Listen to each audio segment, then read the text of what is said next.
இலங்கை கடற்பரப்பிற்குள் இந்திய மீனவர்களின் அத்துமீறிய மீன்பிடி நடவடிக்கையை கட்டுப்படுத்த கடற்றொழில் அமைச்சகம் எவ்வித நடவடிக்கையையும் எடுக்கவில்லை என மன்னார் மாவட்ட மீனவ கூட்டுறவு சங்க சமாச செயலாளர் NM முகமது ஆலம் தெரிவித்துள்ளார். மன்னார் மாவட்ட மீனவ கூட்டுறவு சங்க சமாசத்தில் இன்று மதியம் நடைபெற்ற ஊடக சந்திப்பில் அவர் இவ்வாறு தெரிவித்துள்ளார். நான் முகமது ஆலம், மன்னார் மாவட்ட மீனவ கூட்டுறவு சங்க சமாசத்துறை செயலாளர். இன்றைய தினம் மன்னார் மாவட்டத்திலே காணப்படுகின்ற பல்வேறு வகையான பிரச்சனைகள், அதே போன்று அண்மையிலே நேற்று முன்தினம் கூட இந்திய மீனவர்கள் இலங்கை எல்லையை கடந்து எமது இலங்கை துறை வரைக்கும், அதாவது மீனவர்கள் மீன்பிடிக்கும் இடம் வரைக்கும் வந்த விடயங்களை நான் இந்த ஊடக வாயிலாக உரிய தரப்புக்கு தெரிவிப்பதற்காக இந்த ஊடக சந்திப்பை ஏற்பாடு செய்திருக்கின்றேன். குறிப்பாக அந்த சட்டவிரோத மீன்பிடி முறைகள், இது தொடர்பாக பல விடயங்கள் மன்னார் மாவட்டத்திலும் வடக்கிலே காணப்பட்டாலும் மன்னார் மாவட்டத்திலே தொடர்ச்சியாக இது காணப்படுகின்றது. நான் சொல்லக்கூடிய விடயம் என்னவென்றால், 2009 விடுதலை புலிகளின் நிர்வாக கால பகுதிகளிலே இந்த தொழில் முறைகள் அனைத்தும் தடுக்கப்பட்டிருந்தன. குறிப்பாக இலங்கை மீனவர்கள், குறிப்பாக வடபகுதி மீனவர்கள் குறிப்பிட்ட தூரம் கடலுக்கு சென்று மீன் பிடிக்கக்கூடிய அனுமதியைத்தான் கடற்படையும் வழங்கியிருந்தது. இருந்த போதிலும் அந்த பகுதிகளிலே அவர்களின் வாழ்வாதாரத்துக்கு தேவையான அனைத்து கடல் உணவுகளையும் அறுவடை செய்து அதனூடாக கிடைக்கின்ற வருமானத்தை கொண்டு தங்கள் வாழ்வாதாரத்தை அன்றைய காலப்பகுதியில் அவர்கள் செய்து வந்தார்கள்.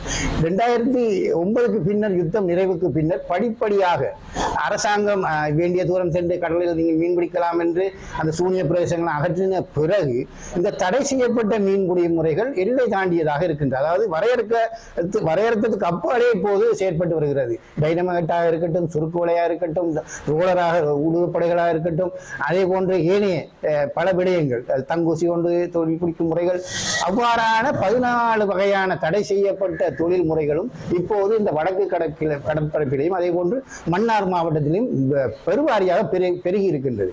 இதை நாங்கள் தடுப்பதற்கும் எவ்வளவு முயற்சி எடுத்தாலும் மன்னார் மாவட்டத்திலே எங்களுக்குள்ளே பதிவு செய்யப்பட்டிருக்கின்ற பல மீன்பிடி கிராமங்கள் தோறுமே இந்த தடை செய்யப்பட்ட தொழில்களை தங்களது வாழ்வாதாரம் என்று கூறிக்கொண்டு செய்து வருகின்றார்கள்.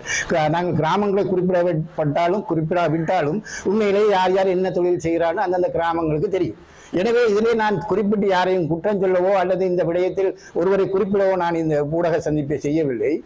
இந்த தொழில்கள் நாங்கள் தலைவர்கள் பல்வேறான கூட்டங்களில் பங்கு பெற்றுகின்றோம், பல மாகாண கூட்டங்களிலும் நாங்கள் பங்கு பெற்றுவோம். ஆனால் குறிப்பாக மன்னார் மாவட்டம் தொடர்ந்து பேசும்போது எங்களுக்கு சில விடயங்களை அங்கு பேசும்போது நாங்கள் தடுப்பதா அல்லது மௌனமாக இருப்பதா என்ற கேள்வியும் எழுகின்றது. இந்த தடை செய்யப்பட்ட தொழில்கள் நிறுத்தப்பட வேண்டும் என்று பல்வேறு கட்டங்களில் பல்வேறு விதமான போராட்டங்களாக இருக்கட்டும் அல்லது பல்வேறு அரசியல் தரப்புகளை சந்தித்து நாங்கள் மனு கொடுத்த விடயங்கள் போன்ற பல விடயங்கள், பேசிய விடயங்கள் தான் நிறைய இருக்கின்றன. ஆனால் அவை அனைத்தும் பலனற்று. இன்று வரை நாங்கள் 2009 எப்போது கலைக்க துவங்கினோம் இந்த விடயத்தை, அப்போதிலிருந்து இன்று வரைக்கும் அந்த விடயத்தை தான் கைத்துக் கொண்டிருக்கின்றோம். எனவே ஒரு விடயமும் தீர்ந்ததாக இல்லை. பல அரசுகள் வந்து போயின. தற்போது கூட புதிய கடற்றொழில் அமைச்சர் பல்வேறான கருத்துக்களை கூறுகின்றார். அவர் நாங்கள் பல தடவை சந்தித்து விட்டோம். கடந்த அரசாங்கங்களில் இருந்த கடற்றொழில் அமைச்சரை விட இப்போது இருக்கின்ற அமைச்சரை நான் நினைக்கின்ற அமைச்சரை பொறுப்படுத்த 1.5 வருடங்களிலே அவரை 10-15 தடவைக்கு மேலே நாங்கள் சந்தித்து இந்த பிரச்சனைகள் வலியுறுத்தி இந்த விடயங்களை தீர்த்து தாருங்கள் என்று ஒரு இணக்கமான செயற்பாட்டுகளால் நாங்கள் பிரச்சனைகளை தீர்த்துக் கொள்ள அமைச்சரிடம் அணுகினாலும் அமைச்சர் அவர்கள் ஒவ்வொரு சந்தர்ப்பத்திலும் அதை நிறுத்தலாம், இதை நிறுத்தலாம், உங்களுடைய அபிப்பிராயம் என்ன, உங்களுடைய இருக்க சம்பந்தமான தீர்வு என்னென்று கேட்டு பெறுகிறாரே தவிர எதுவுமே அவர் செய்வதாக இல்லை. எனவே இந்த விடயத்திலே கடந்த கால அரசாங்கம் செய்த தவறைத்தான் இப்போது இருக்க அரசாங்கம் செய்து வருகின்றது. எந்த சட்டவிரோத மீன்பிடியும் இந்த நின்றதவாடு இல்லை. குறிப்பாக உள்ளூர் இழுவை படகு தொடர்பாக 2020 புத்தளத்திலே ஒரு வழக்கு ஒன்று தாக்கல் செய்யப்பட்டு சமூக கடல் சூழல் சார்ந்த ஒரு அமைப்பினால் அங்கு வழக்கு தாக்கல் பட்டு 23 பேராக அந்த வழக்கு போனது. ஆனால் இறுதியிலே அந்த 23 பேரும் நாங்கள் அவ்வாறான தொழிலை செய்யவில்லை என்று சொன்னார்கள். திணைக்களம் நாங்கள் அவ்வாறான தொழிலுக்கு அனுமதி வழங்கவில்லை என்று சொன்னார்கள். நீதிமன்றம் சொல்லிவிட்டது அது அவ்வாறான தொழில் செய்யவில்லை தானே, திருமணத்துக்கு ஒரு வழக்கு. எனவே அந்த வழக்கு அப்படியே கைவிடப்பட்டது. அதே போன்றுதான் அண்மையிலே 2024 மேன்முறையீட்டு நீதிமன்றத்தில் யாழ்ப்பாணத்தை சார்ந்தவர்கள், நெடுந்தீவை சார்ந்தவர்கள் வழக்கு ஒன்றை பதிவு செய்கிறார்கள். அந்த வழக்கிலும் சொல்லப்படுகின்றது, அந்த குறிப்பிட்ட தொழிலை செய்கின்ற நபரை அடையாளப்படுத்தி அவருக்கு எதிராக நீங்கள் குற்றப்பத்திரிகை தாக்கல் செய்து இந்த வழக்கை அவரோடு நீங்கள் யார் யார் செய்தார்களோ அவர் சம்பந்தமான தரவுகளையும் தந்தால்தான் இதை நிறுத்தலாம் என்ற நீதிமன்றம் தனது நியாயத்திற்கு உட்பட்ட விடயங்களை கூறுகின்றது. உண்மையிலேயே சட்டம் இயற்றப்படுகிறது நாடாளுமன்றத்திலே. அதுக்கு பெரும்பான்மையான நாடாளுமன்ற உறுப்பினர் வாக்குகளை அளித்து அந்த சட்டத்தை நிறைவேற்றுகின்றார்கள். வர்த்தமானி ஊடாக பிரசுரிக்கப்படுகின்றது. பல 2017 இருக்கட்டும், 2018 இருக்கட்டும், அவ்வாறான பல மீன்பிடி சட்டங்களை கடந்த அரசு நாங்கள் நிறைவேற்றி இருந்தோம் எங்களோட வேண்டுகோளுக்கு. ஆனால் அவை அனைத்துமே கிடப்பிலே தான் இருக்கின்றன. அதுகளை நடைமுறைப்படுத்துங்கள் என்று நாங்கள் நீதிமன்றத்தில் சென்றால் நீதிமன்றமும் திணைக்களத்தில் சார்பாக கலந்து கொள்கின்ற சட்டத்தரணிகள் தங்களது வாத திறமையால் சாதித்து விட்டு செல்கின்றார்கள். எனவே இதில் யாரை நாங்கள் குறை சொல்வது குற்றம் சொல்வது என்று எங்களுக்கும் நாங்கள் மீனவர்கள் எங்களுக்கு தெரிந்த அறிவு வரை நாங்கள் போராடுகின்றோம். எங்களுக்கு உதவுவதற்கோ யாரும் இல்லை. தன்மையிலே பார்க்கின்றோம் பல தலைவர்கள் தமிழகம் செல்கின்றார்கள். இந்திய தரப்பு சம்பந்தமாக நிறைய பேசுகின்றார்கள். ஆனால் எதுவுமே இந்த வடக்கில் இருக்கின்ற மீனவர்கள் எந்த பலனும் அடையாத வகையில் இது நிச்சயமாக வடக்கு மீனவர்கள் கைவிட்ட சமூகமாக மாறப்போகின்றார்கள். எங்களது கிராம மீனவர்களும் தங்களது தொழிலை நியாயப்படுத்துவதற்காக ஒவ்வொரு தொழில்முறையையும் தங்கள் கிராமத்திலே செய்து கொண்டு இதை நியாயப்படுத்திக் கொண்டிருக்கின்றார்கள். நிச்சயமாக அவர்களோடு இந்த பிரச்சனை அவர்களோடு முடியும். எதிர்கால சந்ததிக்கு கடல் நீரை சுத்திகரித்து குடிநீராக திட்டம் என்றால் அவர்கள் நடைமுறைப்படுத்தலாம் என்பது எனது கருத்தாகும். சொல்லலாம். அதாவது நாங்கள் வடக்கை பிரதிநிதித்துவப்படுத்துகின்றோம். அதே போன்று வடக்கில் இருந்து ஒரு பிரதிநிதி குழு கடந்த முறையும் சென்று வந்தது. புதிய அரசுக்கு முன்னர் இருந்த அரசை சந்தித்து வந்தது. தற்போது கூட கஜேந்திரகுமார் பொன்னம்பலம் தலைமையிலான ஒரு குழு அங்கு சென்று தற்போதைய முதலமைச்சர் அதே போன்று ஏனைய தரப்புகளை எதிர்கட்சி தலைவர்கள் அனைத்து கட்சி தலைவர்களை சந்தித்து ஒரு விடயங்களை கூறி வருகின்றார்கள். அவர்கள் அரசியல் சார்ந்து சென்றிருக்கின்றார்கள் என்பது மட்டும் தெளிவாக தெரிகின்றது. உரிமை சார்ந்து பேசவும் வேண்டும்.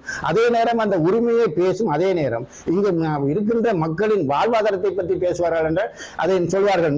மாடு நுனிப்புள்ளை மேய்ந்த மாதிரி தமிழக இலங்கை மீனவர் பிரச்சனை தீர்க்கப்பட வேண்டும் என்ற அந்த சொல்லை மாத்திரம் சொன்னால் அதில் இருக்கின்ற விடயங்கள் என்ன அது தீர்க்க வேண்டும் என்று எல்லாரும் சொல்கின்றார்கள். ரோட்டில் போறனை கூப்பிட்டாலும் உண்மையிலேயே தீர்க்க வேண்டும் சொல்லிட்டு தான் போவோம். ஆனால் தீர்வதற்கு என்ன வைக்கின்றார்கள்? இவர்கள் தீர்த்து தர வேண்டும் என்று உடாப்பிடியாக எதையாசை முன்வைத்தார்கள் என்றால் அது இல்லை. எங்கள்கிட்ட திரும்ப கதைப்பார்கள். நாங்கள் போட்டோம், இதுகளெல்லாம் கதைத்தோம், இதை செய்தோம், அதை செய்தோம் சொல்வார்களே தவிர இந்த தீர்ப்பது தொடர்பாக அவர்கள்ட்டையும் தெளிவான சிந்தனை இல்லை. இது தமிழ் தரப்பில் இருந்து செல்கின்றவர்களின் நிலைப்பாடு. இதை விட இந்த அரசாங்கம் அன்னையிலே நாங்கள் கடந்த அரசாங்கங்கள் போல இந்த அரசாங்கமும் நாங்கள் அமைச்சரோடு பேசுகின்றோம். அங்கிருக்கின்ற தமிழக முதலமைச்சரோடு பேச போகின்றோம். அப்படி என்று இந்த கடற்கரை அமைச்சர் கூறுகின்றார். தமிழக முதல்வரோடும் மத்தியில் இருக்கின்ற அரசாங்கத்தோடையும் பேசி நாங்கள் இதுக்கு தீர்வை தருவோம் என்று கூறிக்கொண்டுதான் இருக்கின்றார்கள். 2 வருடமும் கடந்து விட்டது. இந்த பிரச்சனையை எப்போது தீர்க்க போகின்றார்கள்? நான் அது ஏற்கனவே கூறிய போது 2 நாட்களுக்கு முன் நமது எல்லையை தாண்டி மீனவர்கள் வந்து செல்கின்றார்கள். கடற்படையினரும் அதை கலைத்தார்கள் தவிர ஒரு போட்டை கூட இன்று வரை கைது செய்யப்படவில்லை. அதே போன்று பருத்தித்துறை கடலிலே 5 நாட்களுக்கு முன் காரைக்கால் பாண்டிச்சேரி போன்ற மீனவர்கள் அந்த எல்லை ஊடாக வருகின்றார்கள். இங்கு என்ன நடக்கின்றது? இந்த எல்லையை பராமரிப்பதா அல்லது இந்தியாவுக்கு விட்டுக் கொடுக்க போகின்றார்களா? சிறு சிறு சலுகைகளுக்காகவும் சிறு தேவைகளுக்காகவும் இந்த நாட்டை தாரை வாக்கின்ற நிலைமையிலே தான் அரசு இருக்கின்றது. வெறுமனே கூறும்போது மாத்திரம் நாங்கள் இறைமையை பாதுகாப்போம், யாரையும் இந்த கடல் எல்லைக்குள்ளே நாங்கள் அனுமதிக்க மாட்டோம் என்று வீரவசனங்களை பேசிக்கொண்டு அமைச்சர்களும் அது உயர் அதிகாரிகளும் தங்களது திணைக்களத்திலிருந்து கூறலாம். அன்றாட மீனை பிடிக்க செல்கின்ற மீனவன் படும் துன்பம், அதனால் ஏற்படுகின்ற பாதிப்பு, அதனை யார் உணரப் போகின்றார்கள்? எங்களது மீனவர்களும் இப்போது போராடி வாதாடி எல்லாம் முடிந்து ஒன்றும் நடக்கவில்லை, ஒன்றும் கிடைக்க போறதில்லை என்ற அமைதி நிலைக்கு இப்ப திரும்பிவிட்டார்கள். இனி இவர்களை கொண்டு இந்த பிரச்சனையை தீர்வதற்கு அவர்கள் முன்மொழியை கேட்டால் அவர்களிடம் முன்மொழி இல்லை.